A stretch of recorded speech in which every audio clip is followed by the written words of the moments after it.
Assalamualaikum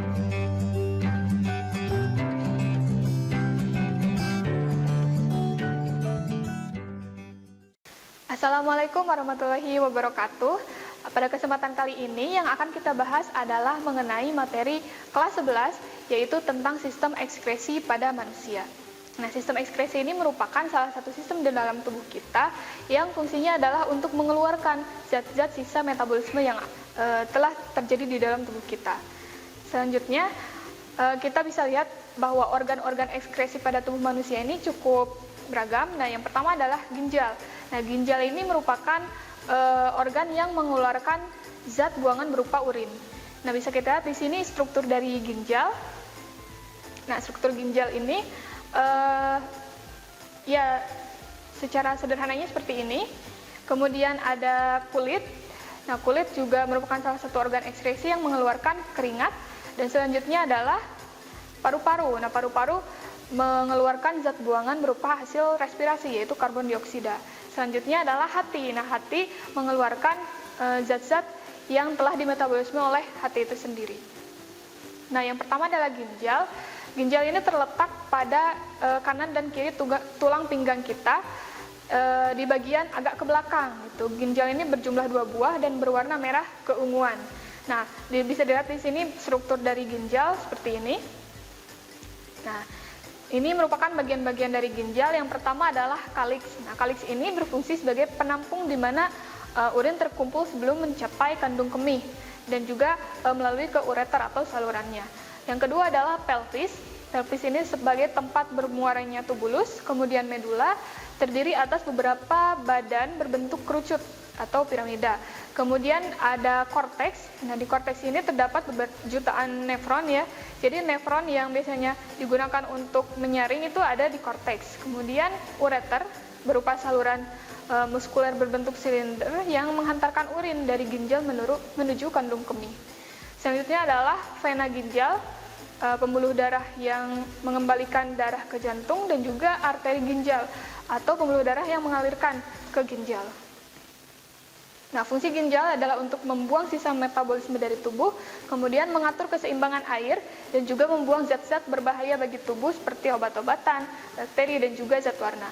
Nah, ginjal ini juga berfungsi mengatur tekanan darah dalam arteri dengan mengeluarkan kelebihan asam atau basa.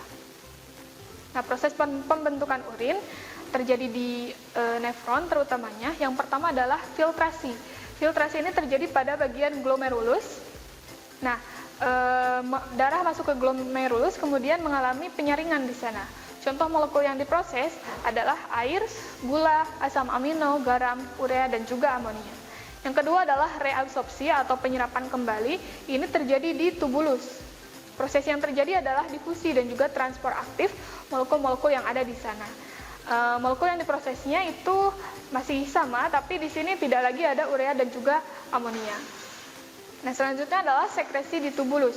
Nah, terjadi transport aktif molekul-molekul darah ke tubulus contortus distal. Nah, contoh molekul yang diprosesnya adalah amonia, hidrogen, penisilin, dan juga yang lainnya.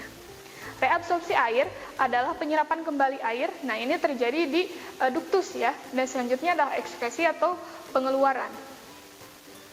Nah, ini adalah kandungan urin di dalam tubuh kita. Bisa terlihat di sini 95%-nya merupakan air. Nah, gangguan pada ginjal yang pertama adalah nefritis berupa peradangan pada nefron, kemudian batu ginjal, ada pengendapan kalsium karbonat di sana, kemudian albuminuria merupakan kelebihan protein yang biasanya dikeluarkan kembali oleh urin kita. Selanjutnya ada glikosuria, kemudian hematuria, ketosis, diabetes insipidus, dan juga masih banyak gangguan atau kelainan pada ginjal yang lainnya. Nah, untuk yang kedua adalah kulit. Bisa dilihat di sini struktur kulit merupakan organ yang kompleks juga ya. Nah, berfungsi untuk menutupi dan melindungi seluruh permukaan kulit dan juga berfungsi sebagai zat pengeluaran tadi ya. Biasanya berupa air yang bercampur dengan garam-garam. Nah, struktur kulit yang paling atas atau yang paling terluar adalah kulit ari atau epidermis. Terdiri dari 2 lapisan, yaitu lapisan tanduk dan juga lapisan Malpighi. Lapisan tanduk merupakan lapisan yang terletak di luar dan terdiri dari sel-sel mati yang akan terus beregenerasi. Kemudian lapisan Malpighi terletak di bawahnya, terletak di bawah lapisan tanduk, terdiri dari sel-sel yang hidup. Nah, mengandung pigmen melanin, itu yang memberikan warna kepada kulit kita, apakah coklat atau hitam atau yang lainnya. Nah, lapisan Malpighi ini berfungsi juga untuk melindungi tubuh dari sengatan sinar matahari.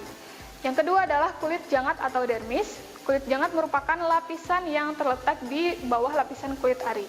Di dalam kulit jangat ini terdapat beberapa kelenjar, yaitu kelenjar keringat, kelenjar minyak, kemudian ada juga pembuluh darah dan juga ada ujung-ujung saraf di sana. Sehingga pada kulit jangat atau kulit dermis ini merupakan reseptor untuk mengenali tekanan pada saraf, tekanan yang disampaikan ke saraf dan juga panas dingin suatu benda. Yang ketiga adalah jaringan ikat. Nah, jaringan ikat berada di paling bawah. Biasanya yang paling terkenal adalah jaringan ikat berupa adiposa atau lemak. Nah, bisa kita lihat di sini gambarnya seperti ini. Nah, dan sekarang adalah fungsi kulit. Yang pertama adalah mengeluarkan keringat, kemudian sebagai pelindung tubuh, menyimpan kelebihan lemak, mengatur suhu tubuh, dan juga sebagai tempat pembuatan vitamin D dari provitamin D dengan sinar matahari yang kita terima. Nah, mekanisme pengeluaran keringat bisa dilihat di sini, melibatkan hipotalamus. Nah, saat kita mendapatkan rangsangan berupa panas, biasanya pembuluh darah kita akan melebar dan kemudian akan terjadilah pengeluaran keringat. Nah, gambar lengkapnya seperti ini. Selanjutnya, pada kulit juga rentan terjadi kelainan-kelainan atau gangguan-gangguan. Yang pertama adalah komedo. Komedo ini merupakan salah satu jenis akne yang disebabkan oleh penyumbatan pori-pori kulit. Selanjutnya adalah jerawat biasa, dan yang selanjutnya adalah sistik akne atau jerawat batu. Nah, yang selanjutnya adalah paru-paru. Paru-paru ini merupakan organ yang mengeluarkan zat sisa respirasi kita, yaitu karbon dioksida. Paru-paru ini berada di dalam rongga dada dan dilindungi oleh tulang-tulang rusuk. Nah, paru-paru juga terdiri dari gelembung-gelembung, yaitu gelembung alveolus yang dilapisi juga oleh kapiler-kapiler darah untuk mempermudah difusi antara oksigen dan juga karbon dioksida di sana. Nah, ini merupakan struktur paru-paru. Bisa dilihat ada bronkus primer, ada bronkus sekunder, dan juga bronkus tersier. Kemudian ada bronkiolus dan berujung pada alveolus. Mekanisme pertukaran gas karbon dioksida dan gas oksigen pada alveolus kita melibatkan difusi oleh kapiler darah dan juga lapisan yang ada pada paru-paru kita. Nah, kelainan-kelainan dalam paru-paru kita yang pertama adalah asma atau sesak nafas, merupakan kelainan yang biasanya disebabkan oleh alergen pada beberapa individu. Kemudian kanker paru-paru. Nah, organ selanjutnya adalah hati. Hati ini merupakan kelenjar terbesar dalam tubuh manusia yang terletak di rongga perut sebelah kanan, di bawah diafragma tepatnya. Biasanya berbobot sekitar 2 kg pada orang dewasa dan merupakan tempat untuk mengubah berbagai macam zat termasuk racun. Nah, struktur hati sangat kompleks seperti ini, dan hati ini merupakan sel yang mudah sekali melakukan regenerasi sendiri. Nah, empedu merupakan salah satu bagian dari hati yang berupa kantung kecil tempat menyimpan cairan empedu yang dihasilkan oleh metabolisme yang ada di dalam hati. Fungsinya adalah untuk membantu sistem pencernaan.